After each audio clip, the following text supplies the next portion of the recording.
So today, before starting a transaction, we are going to understand a bit about GST, goods and service tax. इसका एक पूरा एक अलग chapter भी है, but फिर भी मैं आपको वापस से थोड़ा सा रिवाइज करता हूँ. What is GST? GST is goods and service tax. Okay? अब इस GST, goods and service tax को हम indirect tax बोलते हैं. What is it known as? Indirect tax. अभी इनडायरेक्ट टैक्स क्यों बोलते हैं तो भी मैं आपको समझा देता हूं. पहले तो समझ लीजिए कि टैक्स जो है वो दो टाइप के होते हैं. एक होता है डायरेक्ट टैक्स, दूसरा होता है indirect tax. So direct tax का मतलब क्या? Direct tax is payable by the assessee only. SSC मतलब क्या? जो टैक्स पेयर है. तो डायरेक्ट टैक्स में क्या होता है? जिसका टैक्स उसी को पे करना पड़ता है. जैसे कि इनकम टैक्स, तो मेरी इनकम का टैक्स जो है वो मुझे पे करना है. So that is what the direct tax. Indirect tax का मतलब क्या? कि जो टैक्स आप किसी और को ट्रांसफर कर सकते हो. इसकी टोपी उसके सर. मतलब लायबिलिटी मेरी है लेकिन मैं ट्रांसफर कर दूंगा नेक्स्ट पे. अब वो कैसे पॉसिबल है? क्या होता क्या है तो जरा समझिए. So as the name suggest, goods and service tax, यानी जब भी आप कोई भी गुड्स मैन्युफैक्चर करते हो, इवन जब आप कोई गुड्स मैन्युफैक्चर करने के लिए रॉ मटेरियल परचेस करते हो, तो उस रॉ मटेरियल को परचेस करते टाइम, मैन्युफैक्चरिंग करते टाइम आपको जीएसटी पे करना पड़ता है, goods and service tax. Okay. अब होगा क्या? आपने ये गुड्स एंड सर्विस टैक्स पे किया, ठीक है. अब आपको आपका जीएसटी वापस चाहिए. अगर गुड्स एंड सर्विस टैक्स वापस चाहिए तो आप क्या करो? आप वही मैन्युफैक्चर किया हुआ गुड्स जब आगे आपके सेलर, आपके बायर को सेल करोगे, तो वो टैक्स आप उससे कलेक्ट करो, उसमें से अपना टैक्स अपने पास रख लो और बाकी का टैक्स गवर्नमेंट को पे कर दो. मतलब क्या मैं समझाता हूँ.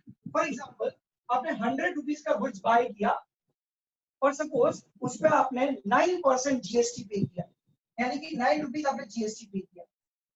ओके. तो इसका मतलब 9 रुपीज आपका जो जीएसटी है वो गवर्नमेंट के पास चला गया. आपके अकाउंट में ये जीएसटी 9 रुपीज जीएसटी क्रेडिट हो गया. अब अगर आपको आपका ये 9 रुपीज जीएसटी वापस चाहिए, आपको क्या करना है? सपोज आपने 100 रुपीज में गुड्स परचेस किया. ऑब्वियसली आप उसमें कुछ वैल्यू ऐड करके उसको उसका फॉर्म या शेप चेंज करके उसमें कुछ चीज ऐड करके आप क्या करोगे? उसको ज्यादा प्राइस में बेचोगे. मतलब समझो 100 रुपए का गुड्स है, आप सपोज उसको सेल कर रहे हो 150 रुपीज. तो 150 रुपीज में जब आप सेल करोगे तो उस पर भी जीएसटी लगेगा, 9% जीएसटी. अब मैं अगर 15 रुपीज का 9% जीएसटी निकालता हूं तो होता है 13.5 rupees. So what I will do is, मैं ये गुड्स बेचूंगा आगे अपने कस्टमर को कितने में? 163.5 रुपीज में. तो उस 163.5 में से एक्चुअली मेरी जो प्राइस है वो 150 रुपए है, लेकिन 9% जीएसटी लगा, इसलिए कितना हो गया? 163.5. तो अब मैंने क्या किया? एक्चुअली ये जो जीएसटी है वो मेरी लायबिलिटी है, ठीक है. मैंने कुछ सेल किया है तो वो जीएसटी मुझे पे करना है, लेकिन मैं जीएसटी किससे कलेक्ट कर रहा हूँ? मेरे कस्टमर्स से. अब मैंने कस्टमर से कितना कलेक्ट किया? 13 रुपीज 50 पैसा जीएसटी कलेक्ट किया. ऑलरेडी ये गुड्स जब मैंने परचेस किया था तो मैंने 9 रुपीज गवर्नमेंट को पे कर दिया था. तो अब मुझे क्या करना है? इस 13 रुपीज 50 पैसे में से 9 रुपीज जो मैंने जीएसटी पे किया था वो मैं अपने पास रख लूंगा और गवर्नमेंट को मैं इसका डिफरेंस यानी कि 4 रुपीज 50 पैसा ही पे करूंगा. अंडरस्टूड? यानी मैंने अपनी लायबिलिटी अपने कस्टमर में डाल दी, ठीक है. तो मैंने अपना जो टैक्स है वो अपने कस्टमर से वसूल कर लिया. अब कस्टमर अगर उसका फाइनल यूजर है, कंज्यूमर है, तो वो टैक्स उसी के सर पे रहेगा. लेकिन अगर उसने भी गुड्स बेचने के लिए खरीदा है तो वो क्या करेगा? वो भी अपना टैक्स आगे उसके कस्टमर से वसूल करेगा. तो ये इनडायरेक्ट टैक्स हुआ, यानी मेरे जो सर पे टैक्स है वो मैंने अपने कस्टमर पे डाल दिया और वो आगे उसकी पे डाल देगा. अल्टीमेटली टैक्स कौन बेयर करेगा पता है? The final consumer of the goods. जो उस गुड्स को कंज्यूम करेगा फाइनली टैक्स वो बेयर करेगा. तो this is what GST which is an indirect tax. अब आपको यहाँ पे अकाउंट्स में इस जीएसटी का क्या करना है वो मैं आपको बताता हूँ. तो जीएसटी जो है वो आपको पता ही होगा कि जीएसटी में अलग अलग टाइप होते हैं. एक होता है इनपुट जीएसटी और दूसरा होता है आउटपुट जीएसटी। अभी इनपुट जीएसटी मतलब क्या और आउटपुट जीएसटी मतलब क्या? जब हम गुड्स परचेज करते हैं तब हमको इनपुट जीएसटी देना पड़ता है, और जब हम गुड्स सेल करते हैं तो सेल्स में क्या होता है, हम जो जीएसटी कलेक्ट करते हैं उस जीएसटी को हम बोलते हैं आउटपुट जीएसटी। अब इस जीएसटी में भी आप जरा समझो, आपने देखा होगा कि जब आप कोई चीज परचेस करते हो, समझो आप रेस्टोरेंट में गए, रेस्टोरेंट में आपने खाना खाया, ठीक है, रेस्टोरेंट में जीएसटी का रेट है 5%, सब पे अलग अलग है, रेस्टोरेंट में जीएसटी का रेट है 5%। तो जब आप बिल पे करते हो रेस्टोरेंट में, ठीक है, तो जो बिल बन के आता है आपके पास रेस्टोरेंट का बिल, उसमें जीएसटी लगा हुआ होता है। उसमें क्या लिखा होता है किसी को पता है? सिर्फ जीएसटी लिखा होता है कि इसके आगे कुछ लिखा होता है? क्या लिखा होता है? SGST and CGST. अब ये एसजीएसटी क्या होता है और ये सीजीएसटी क्या होता है? एसजीएसटी मतलब state goods and service tax, और सीजीएसटी क्या होता है? Central goods and service tax. पहले क्या होता था कि पहले ये होता था कि जब आप कोई चीज गुड्स या सर्विसेज सेल करते हो ना, तो उसमें क्या था कि स्टेट गवर्नमेंट और स्टेट गवर्नमेंट के पास अलग अलग राइट होते हैं कि भाई इस प्रोडक्ट पे टैक्स स्टेट गवर्नमेंट लगाएगी, इस प्रोडक्ट पे टैक्स सेंट्रल गवर्नमेंट लगाएगी। तो उसमें क्या होता था, कई बार कंफ्लिक्ट होता था स्टेट गवर्नमेंट और सेंट्रल गवर्नमेंट के बीच में। कैसे? अगर स्टेट गवर्नमेंट समझो कांग्रेस की है, सेंट्रल गवर्नमेंट बीजेपी की है, तो कांग्रेस वालों को हमेशा ऐसा लगता था कि सेंट्रल गवर्नमेंट हमसे ज्यादा टैक्स वसूल कर रही है, और सेंट्रल गवर्नमेंट को ऐसा लगता था कि स्टेट गवर्नमेंट हमको कम टैक्स दे रही है, वो ज्यादातर टैक्स अपने पास रख रही है। तो उसको सॉर्ट आउट करने के लिए क्या हुआ, जीएसटी में एक बहुत ही सीधा सा रास्ता निकाला कि जितना भी जीएसटी कलेक्ट होगा, हर एक आइटम जितना भी जीएसटी कलेक्ट होगा, दोनों को आधा आधा मिलेगा। यानी हाफ किसको मिलेगा? स्टेट को, हाफ किसको मिलेगा? सेंट्रल। ठीक है, तो आप होटल में खाना खाते हो, बिल पे करते हो, उसमें 5% होता है जीएसटी। उस 5% में से 2.5% आएगा आपका एसजीएसटी एंड 2.5% आएगा आपका सीजीएसटी। यानी 2.5% जाएगा स्टेट के पास, 2.5% जाएगा किसके पास? सेंटर के पास। Like that. अब ये जो सीजीएसटी और एसजीएसटी मैंने बताया, उसके अलावा एक और होता है, वो होता है IGST. Okay, integrated goods and service tax. अब ये कब लगता है? तो जरा समझना, अगर बायर और सेलर सेम स्टेट के हैं तो ये दोनों टैक्स लगेंगे, मतलब सीजीएसटी और एसजीएसटी। लेकिन अगर बायर और सेलर अलग अलग स्टेट के हैं तो क्या लगेगा? तो लगेगा IGST, integrated goods and service tax. Understood? Just try to understand. अगर बायर और सेलर सेम स्टेट के हैं तो सीजीएसटी एसजीएसटी, और अगर बायर और सेलर अलग अलग स्टेट के हैं तो क्या लगेगा? आईजीएसटी। ओके, गुड्स परचेज पे क्या लगेगा? इनपुट जीएसटी, चाहे वो इनपुट सीजीएसटी एसजीएसटी हो या फिर इनपुट आईजीएसटी हो। और सेल्स पे क्या होगा? Output GST. क्या? Output SGST and output CGST, या फिर output IGST. Is that clear? Purchase के लिए इनपुट, सेल्स के लिए आउटपुट। सेम स्टेट हो तो सीजीएसटी आईजीएसटी एसजीएसटी, और इंटर स्टेट हो तो IGST. So now what are we doing is sum number 16, page number 107. अभी से sum number 16 पे sum number 16 पेज नंबर 107 पे जो दिया हुआ है वो मैं रीड करता हूँ। क्या लिखा हुआ है? From the following transactions, write journal entry in the books of Sri Dinesh Bhai of Dahod. The following GST rates are applicable to business transactions of Sri Dinesh Bhai. GST is not included for following transaction. Add applicable amount of GST and write journal entry. मुझे transaction amount दी इसमें GST include नहीं है, GST अलग से add करना है और फिर आपको जर्नल एंट्री करनी है। ठीक है, और पर्टिकुलर जीएसटी बोला हुआ है। सीजीएसटी कितना लग रहा है? गुड्स पे 6%, सर्विसेज पे 2.5%, एसजीएसटी गुड्स पे 6%, एसजी सर्विसेज पे 2.5%, आईजीएसटी गुड्स पे 12% और सर्विसेज पे 5%। ओके, फर्स्ट ट्रांजैक्शन दिया 2019 April 1, goods of 50,000 purchased at 10% rate discount from Suresh Bhai of Surendra Nagar the payment is made by cheque. देखिए हम किसकी बुक में लिख रहे हैं, हम लिख रहे हैं दिनेश भाई of Dahod. Dahod is in Gujarat, बराबर है, पंचमहाल, गोधरा वालों को ज्यादा पता होगा, राइट। दूसरा, हमने जो गुड्स परचेज किया वो किससे परचेज किया, सुरेश भाई ऑफ सुरेंद्र नगर। सुरेंद्र नगर मतलब गुजरात, सेम स्टेट। तो अगर मैंने आपको बताया बायर और सेलर दोनों सेम स्टेट के हो तो वहां पर सीजीएसटी और एसजीएसटी एप्लीकेबल होगा, ओके। और यहाँ पर आपने क्या किया, यहाँ पर आपने 50,000 को गुड्स परचेज किया 10% ट्रेड डिस्काउंट में। तो इसका मतलब जो आपने गुड्स परचेज किया उसकी नेट अमाउंट कितनी आई, 45,000। क्यों, 50,000 का 10% सर पेज नंबर भेजो ना सर, पेज नंबर कितना होगा, 45,000। सर 45,000 का आपने गुड्स परचेज किया है, पेमेंट आपने चेक से कर दिया, तो किससे परचेज किया वो ध्यान रखने की जरूरत नहीं है। तो आपका जो जीएसटी कैलकुलेट होगा वो जीएसटी 45,000 पे कैलकुलेट होगा, ठीक है। तो गुड्स परचेज किया तो जीएसटी कितना लगेगा, जीएसटी सीजीएसटी दोनों लगेगा 6%, 6%। Page number. तो इन शॉर्ट आपने 45,000 का गुड्स परचेज किया है, तो जरा समझो एंट्री किस तरह से होगी। आपको 45,000 के गुड्स पे 6% जीएसटी निकाल लेना है।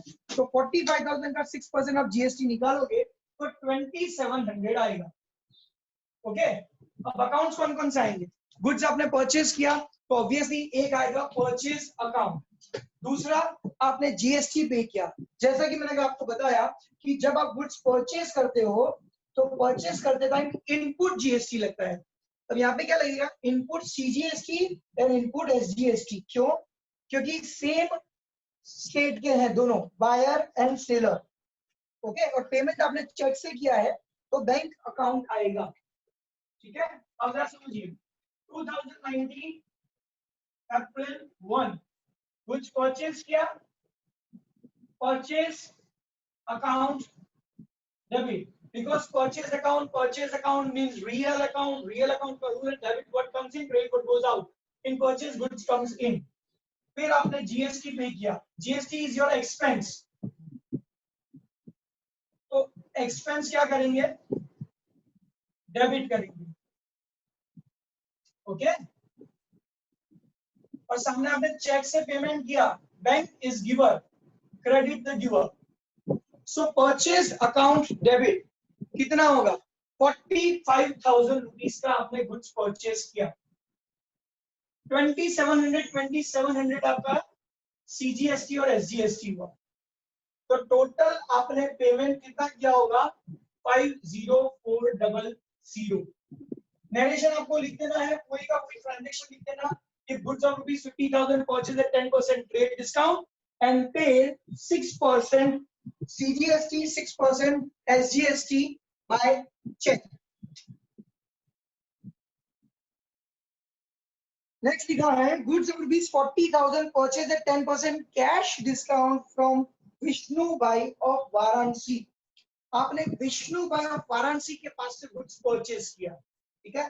10% कैश डिस्काउंट ऐसे लिखा हुआ है, लेकिन वो 10% कैश डिस्काउंट हमारे कोई काम का नहीं है। क्यों, क्योंकि आपने गुड्स क्रेडिट पे परचेज किया। कैसे पता चला कि क्रेडिट पे परचेज किया, क्योंकि आपको नेम भाई नेम दिया हुआ है और कैश में परचेज किया ऐसा लिखा हुआ नहीं है। तो इसका मतलब ये हुआ कि आपने विष्णु भाई से गुड्स क्रेडिट पे परचेज किया, तो क्रेडिट पे परचेज किया है तो आपको ये जो क्या बोलते हैं डिस्काउंट है, कैश डिस्काउंट, उसको कंसीडर करने की जरूरत नहीं है, ओके। अब विष्णु भाई ऑफ वाराणसी ब्रैकेट में लिखा हुआ UP, Varanasi is in UP, Uttar Pradesh. और हम कहाँ पर हैं, हम है दाहोद में, यानी कि हम जिसकी बुक में लिख रहे हैं ना वो भाई साहब कहाँ के हैं, दाहोद। Dahod is in Gujarat. तो ये इंटर स्टेट ट्रांजेक्शन हुआ। तो जब इंटर स्टेट ट्रांजेक्शन होता है तब सीजीएसटी और एसजीएसटी नहीं गिनते हैं, हम क्या गिनते हैं, आईजीएसटी गिनते हैं, ठीक है।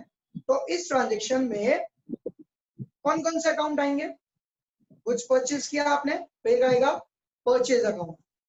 दूसरा जीएसटी आपने पे किया तो इनपुट, परचेज करते हैं तो इनपुट लगता है, इनपुट आईजीएसटी अकाउंट। और तीसरा विष्णु भाई से गुड्स परचेज किया तो विष्णु भाई नेम इज मेंशन कौन सा अकाउंट? Personal account. ठीक है, तो अब क्वेश्चन ये होता है कि इसमें क्या डेबिट होगा और क्या क्रेडिट होगा। यस, तो परचेज किया तो एक परचेज अकाउंट डेबिट होगा। क्यों? Because in purchase goods comes in, so April 4 debit what comes in, purchase account debit. How much? 40,000. Input IGST आपका एक्सपेंस है, तो expense as per rule of nominal account expense क्या करेंगे? Debit. Input IGST account debit. अब IGST rate दिया हुआ है 12%, goods है ना, तो गुड्स पे 12% लगेगा। 40,000 का 12%, 4800. And we have purchased goods from Vishnu Bhai. Vishnu Bhai is the giver. Credit the giver to Vishnu Bhai account. Credit the giver. How much? 48,000.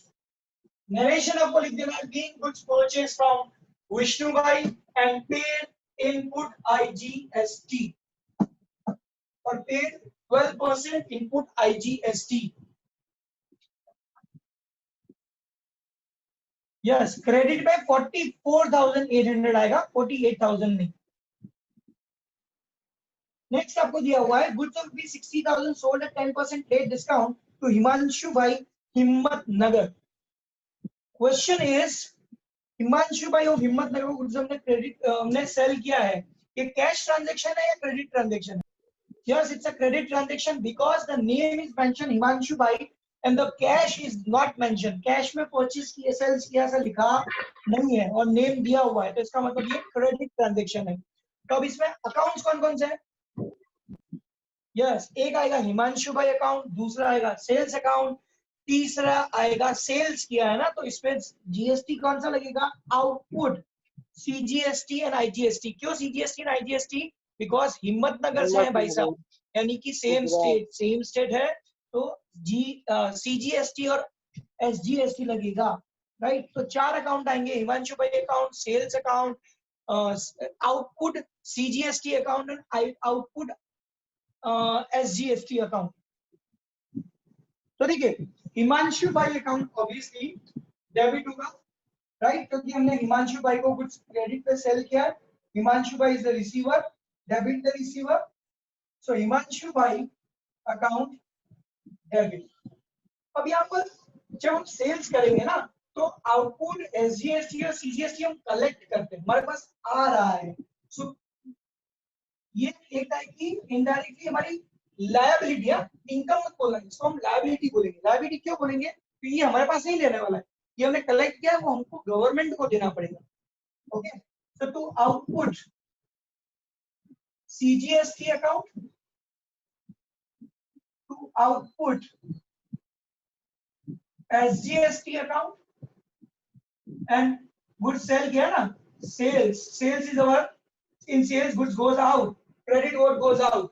So Himanshu bhai account में कितना आएगा वो बताता हूँ, उसके पहले सेल्स कितना आएगा। तो कितने का गुड्स आपने सेल किया है? 60,000, तो उस पर 10% ट्रेड डिस्काउंट है, तो 60,000 का 10% ट्रेड डिस्काउंट माइनस कर देंगे, 54,000 बचेगा। तो 54,000 ठीक है, और 54,000 के सेल्स पे आपको 6% सीजीएसटी और एसजीएसटी लगाना है, तो वो आएगा 3240। एंड अब इन तीनों को टोटल करके आपको हिमांशु भाई अकाउंट क्या कर देना है? डेबिट। तो इन तीनों का टोटल करके हिमांशु भाई अकाउंट डेबिट करेंगे तो आएगा 60480। हमने हिमांशु भाई को कुछ सेल किया, Himanshu bhai is the receiver, debit the receiver, तो हिमांशु भाई अकाउंट करेंगे डेबिट, और ये आईजीएसटी सही सीजीएसटी एसजीएसटी अकाउंट और सेल्स अकाउंट कर देंगे क्रेडिट। नरेशन लिखना है, मैंने नहीं लिखा, लेकिन आपको लिखना है, और नरेशन में आपको लिख देना है being goods sold to Himanshu bhai for 6% CGST and 6% IGST and paid, sorry, that's all on credit। हमने क्रेडिट पे सेल किया ना।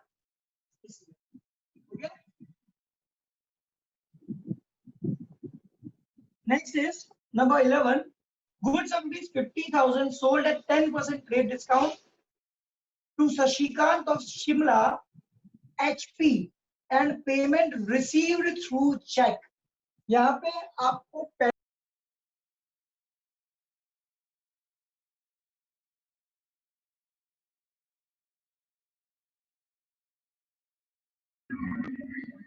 सर की आवाज सुने नहीं दे रही। म्यूट हो सर आप। सर म्यूट हो सर आप। Again, I'm repeating the question. Goods of 50,000 sold at 10% rate discount to Sashikant of Shimla HP and payment received through check. तो यहाँ पर पेमेंट चेक से रिसीव हो गया है, इसलिए इसका मतलब ये कैश ट्रांजैक्शन है, ठीक है। दूसरा, हमने गुड्स सेल किया है तो आउटपुट जीएसटी लगेगा, बट द क्वेश्चन इज कौन सा जीएसटी लगेगा, सीजीएसटी या फिर आईजीएसटी। यस, ये इंटरस्टेट है क्योंकि हमने शिमला में गुड्स सेल किया है तो इट्स इंटरस्टेट है, इसीलिए आईजीएसटी आएगा। अब अकाउंट्स कौन कौन से हैं देखिए, हमने सेल्स किया है किसको, मिस्टर शशिकांत को, लेकिन चेक मिल गया ना तो इसलिए बैंक अकाउंट आएगा। ओके, तो एक आएगा बैंक अकाउंट, पैसा आया, bank is the receiver, debit receiver, bank account debit. Mister Shashikant, sorry हमने सेल्स किया तो sales is our, in sales goods goes out, credit what goes out, तो to sales account. Output IGST हमने collect किया which is our liability, so output IGST account हो जाएगा credit. The question is sales कितने का किया, sales की amount आएगी आपकी 54,000 का 10% माइनस करेंगे यानी आएगा 1000 और 45,000 पर 12% आईजीएसटी लगेगा 5400, सो टोटल हो गया 50400। नरेशन में आपको लिखना है being goods sold to Sashikant and payment received from check including 12% IGST.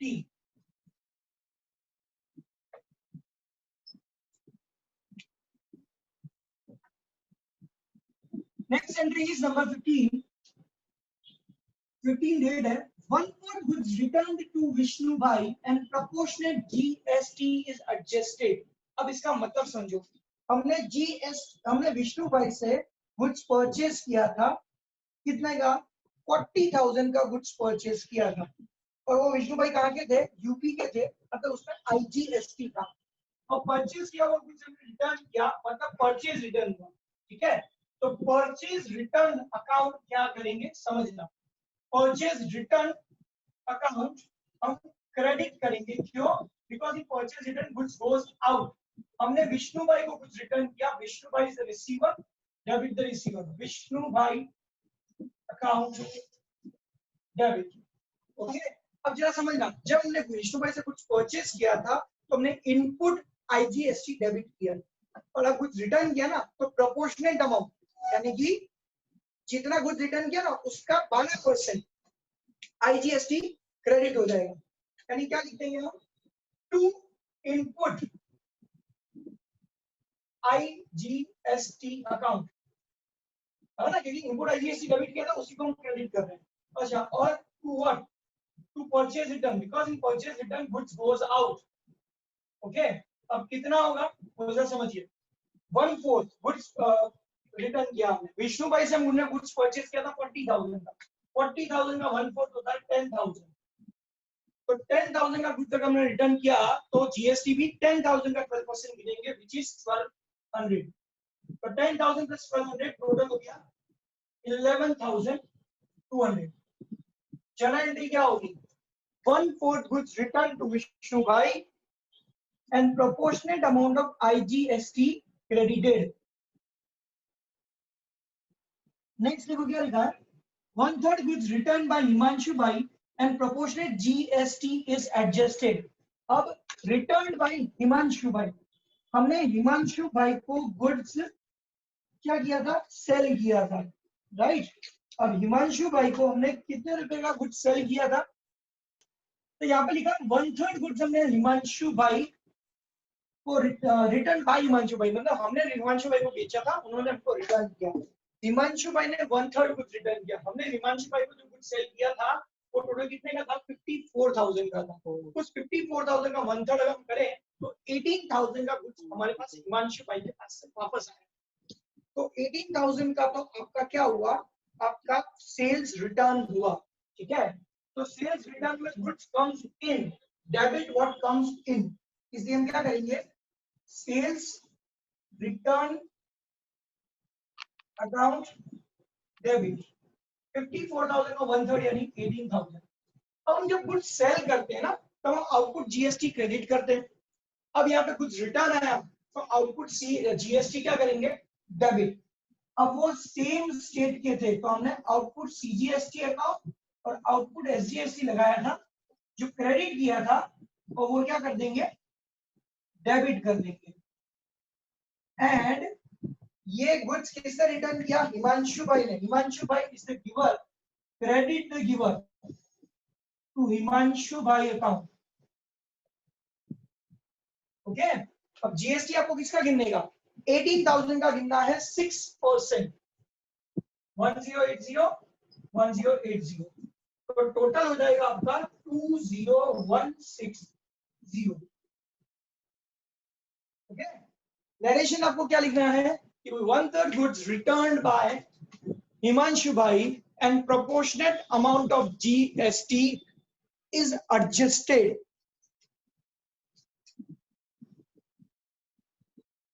Next लिखा हुआ है number 25, a cupboard of 20,000 purchase from Shah Jahan Furniture mart of Ahmedabad. आपने कबर्ड परचेज किया है, फर्नीचर परचेज किया है, तो फर्नीचर अकाउंट आएगा, नेम शाहजहान फर्नीचर मार्ट दिया हुआ है, that means name is mentioned, cash is not mentioned, so it's a credit transaction.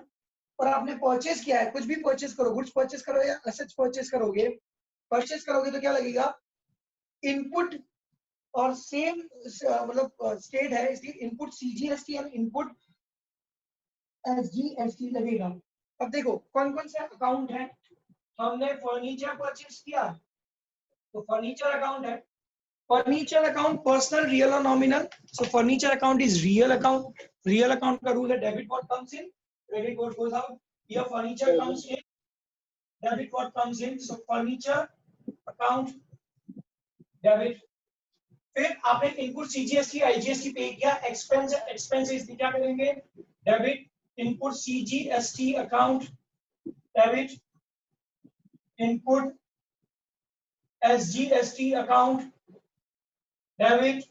And Himanshu भाई, सॉरी नॉट हिमांशु भाई, हमने परचेज किया है इससे मिस्टर शाहजहान फर्नीचर मार्ट से परचेज किया है। Shahjahan Furniture Mart name is mention, मतलब पर्सनल अकाउंट, पर्सनल अकाउंट का रूल है debit the receiver credit the giver. Shahjahan Furniture Mart से फर्नीचर परचेज किया, Shahjahan Furniture Mart is giver, credit the giver. क्या लिखेंगे यहाँ पे हम, to Shahjahan Furniture Mart account. Okay, कितने का गुड्स आपने परचेज किया है, आपने कुछ परचेज किया है 20,000 रुपीज का, और सॉरी फर्नीचर परचेज किया है 20,000 का, 6% होगा जीएसटी 1200, टोटल कितना हो गया 22,400 रुपीज आपको शाहजहान फर्नीचर मार्ट को पे करने हैं। और जर्नल एंट्री क्या होगी, सॉरी नरेशन क्या होगा, furniture purchase from Shah Jahan Furniture mart at 6% CGST and 6% IGST.